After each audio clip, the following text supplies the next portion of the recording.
এক চিলতে শরীর, বল হাতে দৃঢ়তার এক তরুণ পেসার। নীরব পায়ে মাঠে এসে যিনি কাজ করতেন নিঃশব্দে। আলো কেড়ে নেওয়ার চেয়ে দায়িত্ব পালনই ছিল যার স্বভাব। সেই শফিউল ইসলাম এবার ইতি টানলেন তার পেশাদার ক্রিকেট ক্যারিয়ারে। 5 জানুয়ারি সব ধরনের ক্রিকেট থেকে অবসরের ঘোষণা দিয়েছেন জাতীয় দলের এই সাবেক পেসার। এক সময় বাংলাদেশ ক্রিকেট দলের নির্ভরতার নাম ছিল শফিউল ইসলাম।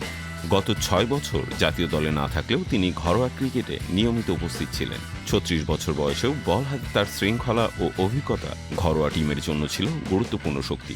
অবশেষে মাঠের লড়াইকে বিদায় জানিয়ে নতুন অধ্যায়ের দিকে পা বাড়ালেন তিনি।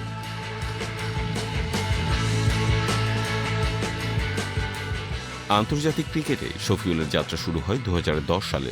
জানুয়ারি ও ফেব্রুয়ারি মাসে টেস্ট, ওয়ানডে ও টি-20 3 সংস্করণে অভিষেক ঘটে তার।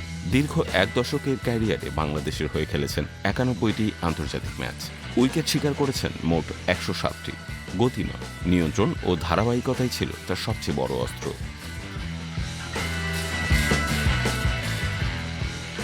তার ক্যারিয়ারের আলোকোজ্জ্বল খণ্ডটি ধরা দিয়েছিল 2011 সালের বিশ্বকাপ। চট্টগ্রামের জহুর আহমেদ চৌধুরী স্টেডিয়ামে ইংল্যান্ডের বিপক্ষে সেই রাতে ব্যাট হাতে নীরব দৃঢ়তায় 24 রানের অপরাজিত ইনিংস খেলেন শফিউল ইসলাম।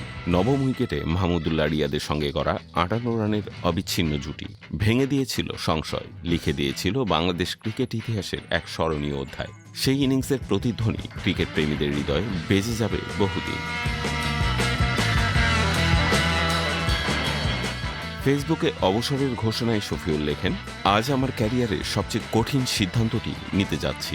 বাংলাদেশের লাল সবুজ জার্সি গায়ে জড়ানো ছিল আমার জীবনের সবচেয়ে বড় গর্ব।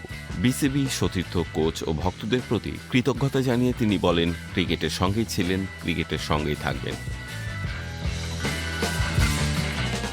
2007 সালে লিস্ট এ ক্রিকেট দিয়ে শুরু, আর 2020 সালের মার্চে জিম্বাবুয়ের বিপক্ষে টি-20 দিয়ে আন্তর্জাতিক অধ্যায়ের শেষ।